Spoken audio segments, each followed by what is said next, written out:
Hello friends, आज हम एक ऐसे कंपनी के बारे में बात करने वाले हैं जिसका प्रोडक्ट और सर्विसेज हर इंडियन अपने लाइफ में एक बार अभी तक तो जरूर यूज किया ही होगा और आगे आने वाले सालों में भी हम बहुत बार इसे यूज करने वाले हैं। और इस कंपनी का नाम है IRCTC। बट जब कभी भी हम IRCTC का नाम सुनते हैं देन हमें लगता है कि टिकट बुकिंग का ऐप होगा और केटरिंग का चीज़ होगा। बट IRCTC इस सब के अलावा भी बहुत सारे बिजनेस में ऑपरेट करती है। तो आज हम इस कंपनी के सारे बिजनेस के बारे में इन डेप्थ एनालिसिस करेंगे। उसके साथ साथ हम देखेंगे इस कंपनी में पोटेंशियल क्या है, इस कंपनी कैसे ग्रो करना चाहती है और उसके साथ साथ हम इस कंपनी में रिस्क क्या है और लास्ट में इसका वैल्यूएशन के बारे में भी बात करने वाले हैं, क्योंकि सबसे ज़्यादा इंपॉर्टेंट चीज़ है। तो चलिए अभी बिना किसी तरीके IRCTC के एक एक बिजनेस को एनालाइज करते हैं। तो पहले अगर हम इनका रेवेन्यू चार्ट देखें देन इनका 54% जो रेवेन्यू आता है वो टिकट बुकिंग से आता है, 27% कैटरिंग से आता है, 9% रेल नीड से आता है, 8% टूरिज्म से आता है और 2% स्टेट तीर्थ से आता है। तो पहले इनका जो सबसे बड़ा सेगमेंट यानी कि रेवेन्यू के हिसाब से नहीं बोल रहा हूँ, जो सबसे कॉम्प्लेक्स सेगमेंट है उसको अगर समझने का ट्राई करते हैं तो उन्हें कैटरिंग। और कैटरिंग अभी जैसा कि मैंने बोला उनके रेवेन्यू में 27% कंट्रीब्यूट करते हैं। बट जब हम कैटरिंग को समझने का ट्राई करते हैं, क्योंकि इतना बड़ा है इसको हम डिवाइड करके समझना पड़ेगा, क्योंकि अगर एक बार में समझने का ट्राई करेंगे तो हम बहुत ज़्यादा कंफ्यूज हो जाएंगे। तो पहले इसे 4 पार्ट में डिवाइड कर देते हैं। तो कैटरिंग को अगर हम 4 पार्ट में डिवाइड करें देन पहला आ जाता है मोबाइल कैटरिंग, दूसरा आ जाता है स्टैटिक कैटरिंग, तीसरा आ जाता है हॉस्पिटैलिटी सेगमेंट और चौथा आ जाता है ई कैटरिंग। तो चलिए एक एक सब सेगमेंट को लेके उसका एनालिसिस करते हैं, उसके बाद हमें पूरे कैटरिंग सेगमेंट का डिटेल आइडिया लग जाएगा। तो अगर पहला सब सेगमेंट देखें देन वो हो जाता है मोबाइल कैटरिंग। और मोबाइल कैटरिंग आप अभी समझ गए होंगे, जो हमारे राजधानी हो गया, दुरंतो हो गया, कोई भी मेल हो गया, कोई एक्सप्रेस हो गया, या फिर जो कोई भी ट्रेन में जो खाना प्रोवाइड करते हैं उसको बोला जाता है मोबाइल कैटरिंग। यानी कि चलता फिरता गाड़ी में जो मोबाइल व्हीकल्स है उसमें अगर खाना प्रोवाइड कर रहे हैं देन उसको बोला जाता है मोबाइल कैटरिंग।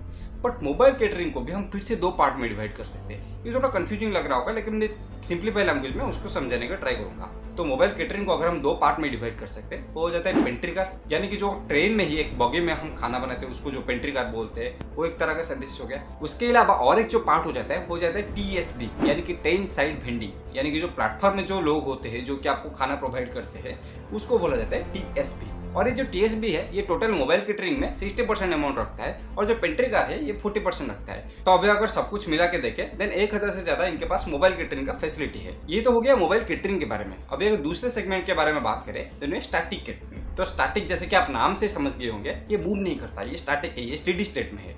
तो स्टैटिक कैटरिंग में इसके बहुत सारे एग्जांपल, आप कभी भी प्लेटफॉर्म गए होंगे देन आपको पता ही होगा। तो अगर पहला स्टैटिक कैटरिंग के बारे में बात करें देन वही जन आहार। तो जन आहार जो है बहुत ही कम प्राइस में लो लेवल को टारगेट करते हुए खाना प्रोवाइड करता है। ये जनरली रीजनल मील्स प्रोवाइड करते हैं या फिर थाली सिस्टम में प्रोवाइड करते हैं। तो अभी पूरे इंडिया में 55 जन आहार से इनके पास। दूसरे अगर कैटरिंग का बात करें देन सेल किचन। तो सेल किचन आप जनरली देखते नहीं होंगे, क्योंकि सेल किचन एक ऐसे किचन की तरह काम करता है जो कि जो स्टैटिक किचन है, जो बाकी की स्टैटिक किचन है उन्हें खाना प्रोवाइड करने का ट्राई करता है, या फिर जो TSB है उन्हें खाना प्रोवाइड करने का ट्राई करता है। इसका आप कोई आउटलेट इतना ज़्यादा नहीं देखे होंगे। तो अभी लगभग इनके पास 6 सेल किचन है। और तीसरे कैंटीन के बारे में बात करें तो ये रिफ्रेशमेंट रूम्स। तो यहाँ पे रेडी टू ईट मील मिलता है, थाली मिलता है और इंडिविजुअल डिशेस मिलता है। तो लगभग इनके पास 180 अभी रिफ्रेशमेंट रूम्स है। और चौथा चीज़ है फूड प्लाजा। और फूड प्लाजा बहुत ही कॉमन है, क्योंकि अगर आप प्लेटफॉर्म में कभी भी एक अच्छा खाने के बारे में सोच रहे होंगे देन आपको फूड प्लाजा एक बहुत ही अच्छे ऑप्शन के रूप में नजर आता है। पांचों चीज़ें फास्ट फूड यूनिट, जहाँ पे आप सेल्फ सर्विसिंग करके फास्ट फूड ऑर्डर कर सकते हैं। और इनके पास अभी 306 फास्ट फूड यूनिट प्रेजेंट है। और उसके साथ साथ इनके पास 6 मॉडर्न टेक्नोलॉजी वाला बेस किचन भी प्रेजेंट है, जहाँ पे सारे जगह आपको खाना सप्लाई होता है। तो अभी अगर तीसरे सेगमेंट के बारे में बात करें देन वो है हॉस्पिटैलिटी। और हॉस्पिटैलिटी में इनके पास अभी 10 एग्जीक्यूटिव लाउंजेस है और उसके साथ साथ 25 रेंटिंग रूम्स और 4 यात्री निवास है। बट कोविड की वजह से ये सारे जो सेगमेंट है, जो हॉस्पिटैलिटी का सेगमेंट है, उसको बहुत ज़्यादा इफेक्ट हो रहा था, क्योंकि बहुत सारे लाउंजेस उनका बंद हो रहा था। तो इसके वजह से इससे इतना ज़्यादा रेवेन्यू नहीं आ रहा था। बट जब अभी पूरी तरह से लॉकडाउन हट गया है, लोग बहुत ही ज़्यादा फ्रीली ट्रैवल कर रहे हैं, तो इस सेगमेंट में भी ग्रोथ आ सकता है। तो अभी अगर कैटरिंग के लास्ट सेगमेंट के बारे में बात करें देन वो हो जाता है ई कैटरिंग। और ये मेरे लिए सबसे इंटरेस्टिंग सेगमेंट है, क्योंकि हम जब भी ट्रेन में ट्रैवल करते हैं हमें वही ट्रेन का बोरिंग खाना खाने को मिलता है। बट क्या आपको पता है कि ट्रेन में आप डोमिनोज, KFC, मैकडोनल्ड्स, सबवे, ये सारे जगह से खाना ऑर्डर करके ट्रेन में डायरेक्ट डिलीवर करवा सकते हैं। तो ये सारे चीज़ ई कैटरिंग के अंडर आता है। और अभी ई कैटरिंग में लगभग 1700 से ज़्यादा रेस्टोरेंट के साथ टाई अप कर दिए, जहाँ से आप डायरेक्ट खाना ऑर्डर करके आपके ट्रेन बॉगी में डिलीवर करवा सकते हैं। तो ये सेगमेंट फ्यूचर में बहुत ही अच्छी तरीके से ग्रोथ कर सकता है, क्योंकि जब आप ट्रैवल करते हैं ना देन आप अच्छा अच्छा खाने को ट्राई करते हैं, देन आप थोड़ा हटके खाने को ट्राई करते हैं, तो इसीलिए इस सेगमेंट से इनका रेवेन्यू थोड़ा ज्यादा बढ़ सकता है रेदर देन स्टार्टिंग और मोबाइल सेगमेंट्स। तो ये तो हो गया पूरा केटरिंग के बारे में। अभी जो नेक्स्ट सेगमेंट है उसको हम इजीली कवर कर सकते हैं, क्योंकि जो सबसे बड़ा सेगमेंट था वो हमारा कवर हो चुका है। तो अभी नेक्स्ट सेगमेंट के बारे में बात करें, पैकेज ड्रिंकिंग वाटर, जिसको कि आप कॉमनली रेल नीर के नाम से भी जानते होंगे, और ये इनके रेवेन्यू में लगभग अभी 9% कंट्रीब्यूट करता है। और इस सेगमेंट के बारे में बात करें, देन अभी बहुत सारे प्लांट्स एस्टेब्लिश कर दिए। लगभग अभी इनके पास 15 मैन्युफैक्चरिंग फैसिलिटी है और 5 नए मैन्युफैक्चरिंग फैसिलिटी अभी कुछ ही सालों में आने वाले हैं। बट यहाँ पे ग्रोथ आने का पॉसिबिलिटी बहुत ज़्यादा है, क्योंकि इस क्वार्टर से पहले इनका जो 15 फैसिलिटी था उसमें यूटिलाइजेशन रेट 40% था। यानी कि अगर आपके पास 100 बोतल बनाने का कैपेसिटी है, देन आप 40 बोतल ही बना रहे, 60 नहीं बना रहे।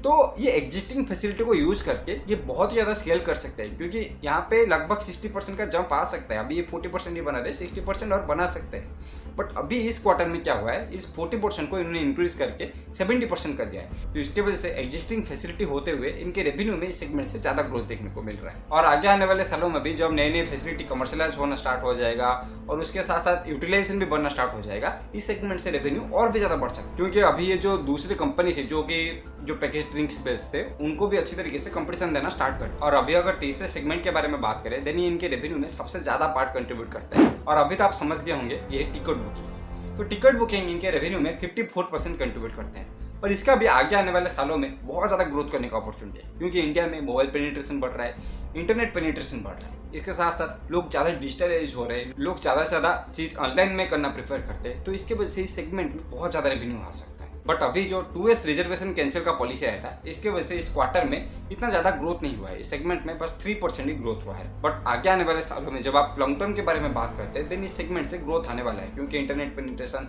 और मोबाइल पेनिट्रेशन इसको एक बहुत ही अच्छा बूस्ट प्रोवाइड कर सकते हैं। तो अगर इस चीज़ को भी हम डाटा के मीडियम से देखने का ट्राई करें, देन करेंटली इनके 46% जो बुकिंग होता है मोबाइल ऐप से होता है, 18% वेबसाइट से, 25% B2C से होता है, 15% रिटेलर से होता है और 1% गवर्नमेंट टू गवर्नमेंट यानी कि G2G से होता है। बट ये जो B2C और रिटेलर का सेगमेंट है, ये आगे आने वाले सालों में थोड़ा कम हो सकता है, और ये जो मोबाइल ट्रैफिक और वेब ट्रैफिक था वो बढ़ सकता है। बट यहाँ पे इनका जो मैक्सिमम रेवेन्यू जनरेट होता है वो कन्वीनियंस फी के थ्रू होता है, यानी कि जब भी आप ट्रेन टिकट बुकिंग करते हैं, देन आपको एक कन्वीनियंस फी पे करना पड़ता है, तो यहाँ से इनका मैक्सिमम रेवेन्यू होता है। बट अभी इनके रेवेन्यू को कन्वीनियंस फी से थोड़ा नॉन कन्वीनियंस फी की तरफ शिफ्ट करना चाहते हैं। इसके वजह से अभी जब आप टिकट बुकिंग करते हैं, देन आपको ऐड मील का एक ऑप्शन देखने को मिलता है, उसके साथ साथ आपको इंश्योरेंस का ऑप्शन देखने को मिल सकता है, और भी बहुत सारे फीचर ये ऐड करें, जैसे कि EMI का ऑप्शन ऐड कर रहे हैं। उसके साथ साथ आप रेस्टिंग रूम और बस भी इनके थ्रू ही बुक कर सकते हैं। बट यहाँ पे IRCTC को एक चीज़ पे बहुत ज़्यादा काम करने का जरूरत है, क्योंकि इनका जो नंबर ऑफ ट्रांजैक्शन होता है उसमें से 33% ट्रांजैक्शन फेल्ड हो जाता है। तो IRCTC अभी एक मोनोपोली स्टेज में, इसके वजह से इसको ज़्यादा फर्क नहीं पड़ता। बट एक कस्टमर एक्सपीरियंस को एनहांस करने के लिए इन 33% को बहुत ही ज़्यादा रिड्यूस करना पड़ेगा, क्योंकि 33% मतलब 1/3 आपका जो ट्रांजेक्शन है वो फेल हो जाता है। तो यहाँ पे इस चीज़ को इन्हें बहुत ही ज़्यादा जल्दी करेक्ट करना पड़ेगा। अभी अगर लास्ट सेगमेंट के बारे में बात करें, तो ये ट्रैवल और टूरिज्म, और ट्रैवल और टूरिज्म इनके रेवेन्यू में लगभग अभी 8% कंट्रीब्यूट करते हैं। और ट्रैवल और टूरिज्म के बारे में अगर हम बात करें, देन इसमें आ जाता है air ticket booking, railway tourism, hotel and tourism packages और बहुत सारे स्टेट तीर्थ। तो अभी मैं आपको एक ऐसी चीज़ बताना जा रहा हूँ जिसको सुन के आप शॉक हो जाएंगे।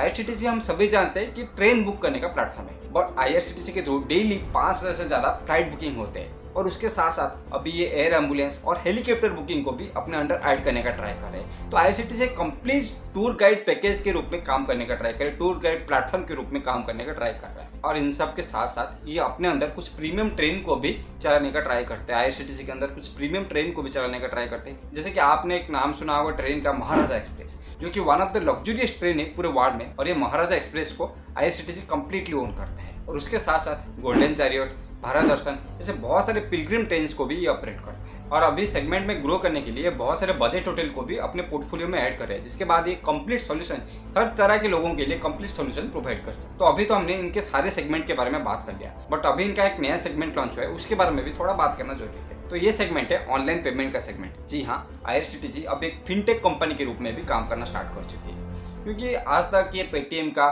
और रेजरपे का गेटवे यूज कर रहे थे, बट अभी ये इन पर से भी अपना डिपेंडेंसी कम करना चाह रहे हैं। इसके वजह से ये खुद का अपना iPay लॉन्च की है, जो कि एक ऑनलाइन पेमेंट गेटवे है, और इस iPay में इनका जो नंबर ऑफ ट्रांजैक्शन है और जो रेवेन्यू ग्रोथ है वो साल दर साल बहुत ही अच्छे तरीके से इंप्रूव कर रहा है। बट इनका आईपीओ के थ्रू जो 270 मिलियन का जो रेवेन्यू होता था उसमें से लगभग 100 करोड़ से भी ज़्यादा रेवेन्यू आईआरसीटीसी का अकेला होता था। तो इस वजह से इनको थोड़ा डाइवर्सिफाई करना पड़ सकता है। बट आईआरसीटीसी के पास एक मोट है, तो यहाँ पे ये पूरी तरीके से इनको इंटीग्रेट कर सकते हैं। बट बाकी के जगह पे भी ये खुद को बहुत ही अच्छी तरीके से ग्रोथ करने का ट्राई कर सकते हैं। बट यहाँ पे एक प्रॉब्लम है, जो बड़े बड़े कंपनी से जैसे कि गूगल पे हो गया, फोन पे हो गया, पेटीएम हो गया, यहाँ पे इनको थोड़ा कंपटीशन फेस करना पड़ सकता है। तो ये तो हो गया इस कंपनी के बिजनेस के बारे में सारा डिटेल्स। तो अभी इस बिजनेस में क्या क्या रिस्क है उसके बारे में बात कर लेते हैं। तो पहला रिस्क ये है, बिजनेस कंप्लीटली गवर्नमेंट कंट्रोल है, यानी कि गवर्नमेंट अगर चाहे देन किसी भी चीज़ में चेंज ला सकता है। जैसे कि अभी इन्होंने 2S बुकिंग में ला दिया था, तो इसके वजह से इस बिजनेस में कभी भी प्रॉब्लम देखने को मिल सकता है अगर गवर्नमेंट किसी रूल में सडन चेंजेस ला देता है। दूसरा चीज़ ये है कि अभी ये ट्रैवल एंड टूरिज्म सेगमेंट में बहुत ज़्यादा कंपटीशन आ रहा है। कोविड के टाइम ये सेगमेंट पूरी तरीके से स्लीप मोड में था,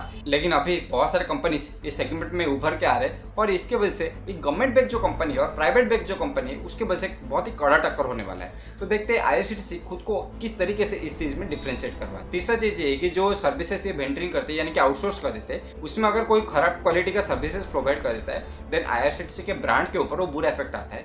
बट अभी ये प्लान करें कि जो क्वालिटी चेकिंग से रेगुलर बेसिस पे होता रहता है कि कोई भी वेंडर कोई गलत काम ना कर दे। और चौथा और सबसे इंटरेस्टिंग सेगमेंट ये है इनका वैल्यूशन, क्योंकि इनका वैल्यूशन कुछ महीने पहले लगभग 300 के आसपास था, पी इनका 300 था। बट यहाँ पे आप एक चीज़ बताइए, क्या आईआरसीटीसी का ग्रोथ उस तरीके से होने वाला है? क्या आईआरसीटीसी में इतना ग्रोथ पोटेंशियल है? नहीं, क्योंकि ऑलरेडी बहुत ज़्यादा पेनिट्रेटेड है। तो ग्रोथ उस लेवल से नहीं होने वाला जिसके वजह से आप 300 के पी को जस्टिफाई कर सकते हैं।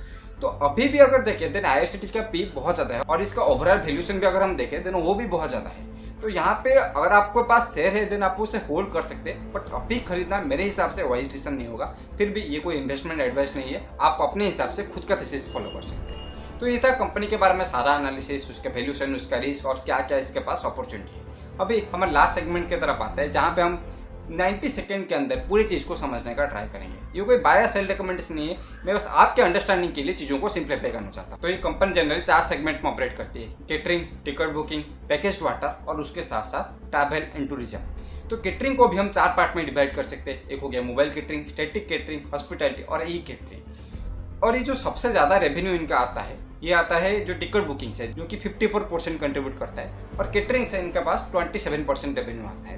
बट अभी इनके सारे सेगमेंट में ये बहुत ज़्यादा कैपेक्स कर रहे हैं जिसकी वजह से इनके पास ग्रोथ अपॉर्चुनिटी आ सकता है। बट इसका अभी जो वैल्यूशन है वो थोड़ा एक्सपेंसिव है, तो अगर आपको इसको खरीदना है देन आप थोड़ा वेट कर सकते हैं। तो ये था इस कंपनी के बारे में हमारा कंप्लीट एनालिसिस। अगर आपको ये वीडियो अच्छा लगा देन वीडियो को लाइक कीजिए और मेरे चैनल को भी सब्सक्राइब कीजिए। तो इसी के साथ आज का एपिसोड खत्म करते हैं। धन्यवाद।